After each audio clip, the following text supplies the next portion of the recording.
Hello, I'm Giselle Wallace, lesbian life coach and author, and thank you so much for joining me today. I hope you're having a great day. I am wanting to discuss with you here today briefly about ex-gay people. And what ex-gay means is people who formerly acknowledge themselves as gay or lesbian have now claimed to be ex-homosexual or ex-gay. And they basically are in the belief that being gay is a sin, being gay is abnormal, being gay is wrong, and so on and so on. Anything about being gay is negative. And they have taken on a new identity of accepting themselves as being heterosexual or AKA straight. And I wanted to discuss that here because I am well aware of the ex-gay ministry, and they actually have closed out their organization a while ago because the president of the organization realized that his attempts to make people who are gay into being straight failed miserably. There's many testimonies about the ex-gay ministry. You can find them online, search on the library. But I'm familiar with the ex-gay ministry because I actually went through what they call conversion therapy or reparative therapy. And I experienced that for a number of years, about 5 years. And what conversion therapy is where you try to change your sexuality from gay or lesbian to heterosexual. And I actually never thought anything was wrong with me being a lesbian, but due to my environment, my home environment, which was very religious and homophobic, and the church environment, pretty much anywhere I was, it could even be school or work, people were very homosexual, very much against homosexuals, rather, very bigoted towards gay and lesbian people.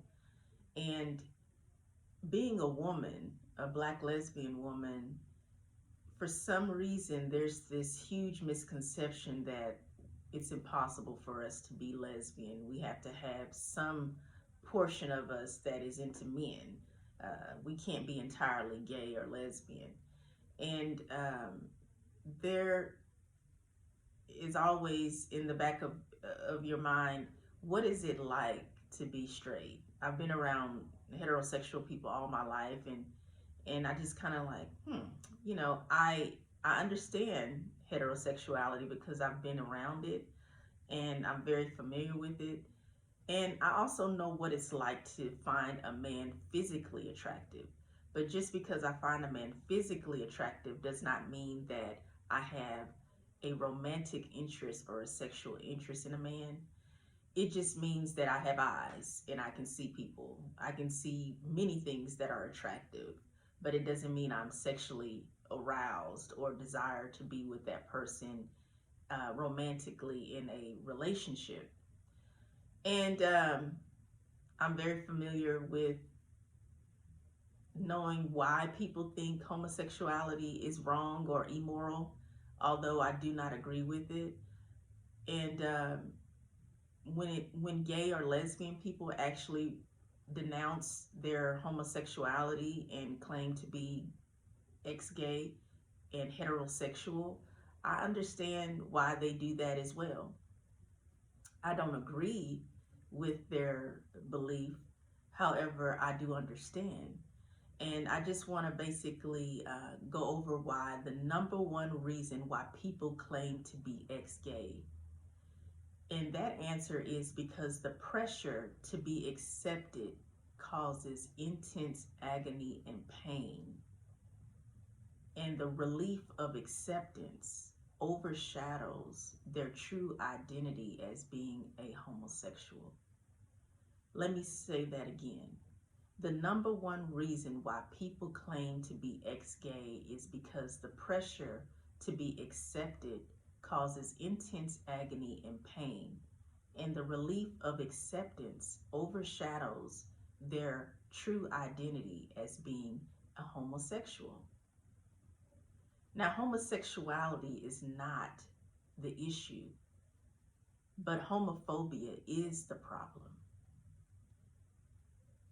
Homophobia is often misconstrued as being a fear, like, oh, I'm scared. Oh, these gay people are around me. Yes, it is a fear. There are people who have a real fear of being gay. They do not want to be gay. And those are people who are actually gay. It's not just heterosexual people who have a fear of being gay. It's actual gay and lesbian people who have a fear of being gay. And they deny who they are and they reject who they are because of the pressure of being accepted in a heteronormative society. And most people are heterosexual. Now, the percentage of how many people who are actually gay or lesbian, there's statistics that always say 10%, but I don't really believe those statistics are accurate. And the reason being is every 10 years there's a census that is taken. You know, there's this little survey form that you fill out and you return it by mail every 10 years, and they get a census of people's household, the number of people in the household, because there needs to be a actual numeric measurement of how many people exist in the world. And that's why they take a census every 10 years. That's how we have an idea how many people exist in the world. And it is an estimate because it's impossible to really know. Just like it's impossible to really know how many people are gay or lesbian, because the information that's provided will be biased. People will sometimes throw those letters away. They don't fill out the Bureau's Census Bureau document. Some people will actually not even put the correct numbers down of how many people are in their household. And when they ask your sexual orientation, there's people who won't even put their real sexual orientation on an application to apply for the job that they want because they fear being discriminated against. And that's a real fear. That's an accurate fear because there are people who discriminate against you. And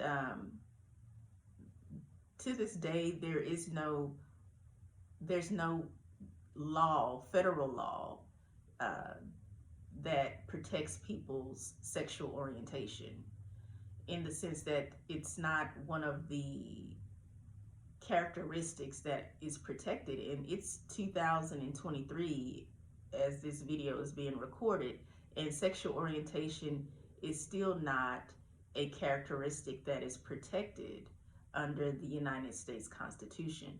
Now, individual states have the liberty to make their different laws and amendments, and there's some employers who do not allow discrimination against lesbian and gay people based on their sexual orientation, and they don't allow it either for gender identity and expression.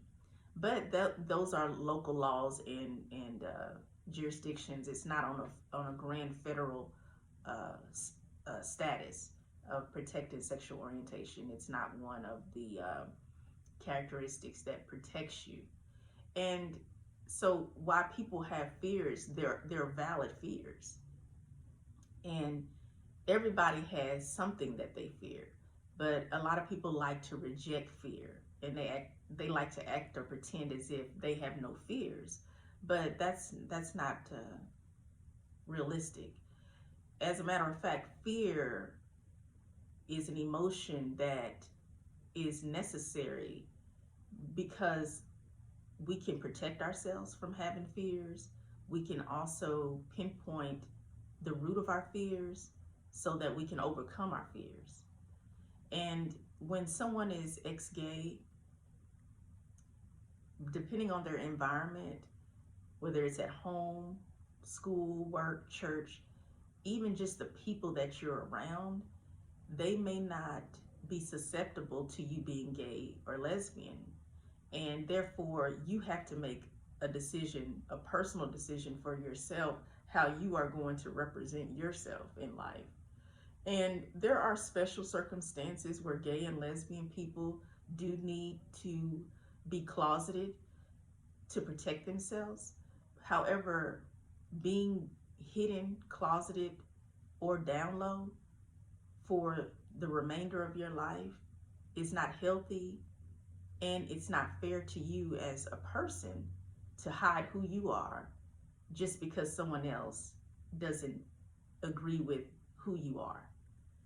And for me, I always looked at people when I would just observe people, and I would see them living freely and openly, with their identity. A lot of heterosexual people like to say that gay people are always announcing that they're gay, but the truth is we're not announcing that we're gay. We are a minority in a majority heteronormative society, and we have to acknowledge who we are. We're acknowledging who we are because we know that we've been denied, we have been denounced, we have been discriminated against. And naturally, of course, if you're heterosexual, you're not going to go around saying I'm heterosexual unless you're put in a predicament where they ask you the specific question of what your sexual orientation is. But if you are in a position in life where people do not accept who you are, or they consider your sexual orientation as inferior, it takes a very strong person to admit that they are gay or lesbian in this world. And I understand why people become ex-gay or ex-homosexual, but in most cases, they're listening to other people instead of themselves. But they do listen to themselves and they reject themselves. So they choose ex-gay homosexual as being their identity. And one thing I've noticed about them is that they never claim that they were once heterosexual in their life. And that's because they were not heterosexual. And for them to say that I am now heterosexual or that I am ex-gay, that means that they had to make a change in their sexual orientation. That means that they chose to change themselves from gay to heterosexual. And your sexual orientation is not a choice. Even heterosexual people don't choose to be heterosexual. But yet, people who are gay or lesbian who claim to be ex-gay are always making the claim that they changed their sexual orientation from gay to heterosexual. So I just wanted to speak with you about this today because it's a topic that needs to be addressed. It does need to be something discussed because there may be someone who is actually thinking about becoming ex-gay. They're not happy with who they are. They do not accept themselves, and they don't have a support system who acknowledges them. And it's easy for them to fall into the deception that my life would be better if I become straight. And the truth is, you can't become straight or gay. You just are who you are. And my hope and my prayer is that anyone who thinks they should deny who they are, anyone who thinks they should deny themselves as a gay or lesbian person, my prayer is that they will find themselves. Because you are who you are, and God made you as you are, and He accepts you. I thank you for listening. I pray that you will contemplate this message and share it with someone. If you know someone who may be struggling with their sexual orientation, their identity, share this message with them. And if it's you who's listening who is struggling with your identity and your sexual orientation, I just want you to understand that I understand. I've been there. I actually went through conversion therapy. And guess what? I'm still gay. And I'm happy to be gay. I'm happy to be a lesbian. I never claimed being ex-gay. I just tried to see if I could change my sexual orientation. And I learned that I could not. God be with you. I hope that I can hear from you in the comment section. I'll be reviewing the comments and let's continue this discussion. Thank you so much. And please look at my description box. I have all of my contact information. And you can learn more about my story in my book, She a Lesbian, Finding My Identity in Genesis. My book is on Amazon.com, or you can go through my website, www.GiselleAWallace.com. And my name is spelled Giselle. Last name is Wallace, Wallace. And you can follow me on Instagram.